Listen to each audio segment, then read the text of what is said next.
کوئی نہیں تھی، اگر تو نے کر دی تو جتلا کیوں رہا ہے؟ کیوں غریبڑی کی عزت کا جنازہ نکال رہا ہے؟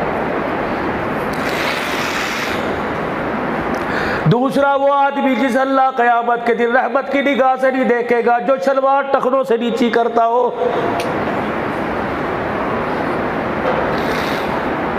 مسئلے مولانا چھڑ گئے، سڈے چڑھانا کہاں سے ثابت ہے؟ اوپر کرنا شلوار کہاں سے ثابت ہے؟ لڑ رہے مر رہے۔ شلوار ٹخنوں سے اونچی رکھو اور پنڈلیوں تک اپنی شلوار کو کرو۔ خدا کی قسم یہ اور سنت میں نفاست ہے۔ فرمایا وہ آدمی اللہ رحمت کی نگاہ سے نہیں دیکھے گا جو ٹخنوں سے شلوار نیچی، دھوتی پہنے گا پلو زمین پہ لٹک رہا، شلوار پہنے گا پیچا پیر میں آ رہا۔ فرمایا لوگ کہیں گے بڑا سونا بڑھ کے آیا، اللہ قیامت کے دن کہے گا دفع ہو جا، کیا صورت لے کے آیا ہے؟ تیسرا وہ آدمی گاہک کو دیکھ کے کہ اللہ کی قسم جی یہ سودا ہے، اللہ کی قسم میری جپا دعا میرے عزیزو یہ یاد کر کے چلے جاؤ، رضیت باللہ ربا وبالاسلام دینا وبمحمد صلی اللہ علیہ وسلم نبی و رسولا۔ حضور علیہ السلام نے فرمایا اس دعا کو جو صبح 3 مرتبہ پڑھے گا، جو شام کو 3 مرتبہ پڑھے گا، میدان معاشر میں امتی مجھے تلاش کرے گا، میں اس دعا پڑھنے والے کو تلاش کروں گا، جہاں مجھے نظر آ گیا اپنے حوض کوثر پر لاؤں گا اور اپنے ہاتھوں سے حوض کوثر کا جام پلا کے میں محمد ہاتھ پکڑ کر جنت کی چوکھٹ پار کروا کے آؤں گا۔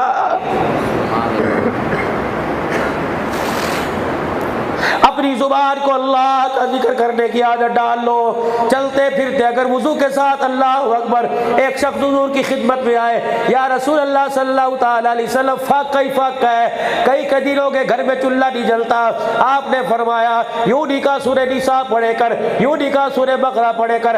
آپ نے فرمایا جب تیرا وضو ٹوٹ جاوے فوراً تازہ وضو کر لیا کر، اس وضو کی برکت سے اللہ اتنا عطا فرمائے گا، بانٹتے بانٹتے مر جائے گا، تیری رزق میں کمی نہیں آئے گی۔ رات کو وضو کر کے بستر پر سنت کے مطابق آ جا، مسنون دعائیں پڑھ اور وضو کر کے بستر پہ لیٹ جا۔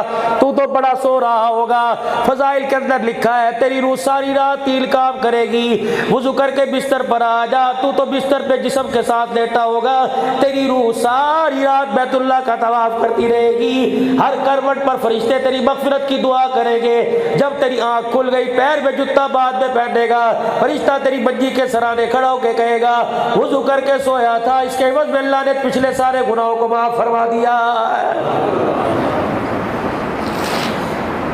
یا ایھا الذین آمنوا لا تدخلوا، یہ اللہ کی تقریر ہے اپنے بندوں کو، یا ایھا الذین آمنوا لا تدخلوا بیوتا غیر بیوتکم حتی تستأنسوا وتسلموا الی اہلھا۔ او میرے بندو جو ایمان لے کے آئے، اگر یار کا گھر ہو، رشتہ دار کا گھر ہو، مامی خالہ کا گھر ہو، ماسی کا گھر ہو، پھپھی کا گھر ہو، چاچے تائے کا گھر ہو، اپنا گھر کیوں نہ ہو جس گھر میں تمہاری بیٹی رہتی ہو، اپنا گھر کیوں نہ ہو جس گھر میں تمہاری بیوی رہتی ہو، اپنا گھر کیوں نہ ہو جس گھر میں تمہاری ماں رہتی ہو، اللہ کہہ رہا خبردار خبردار، گھر میں بغیر اجازت کے نہ گھسنا۔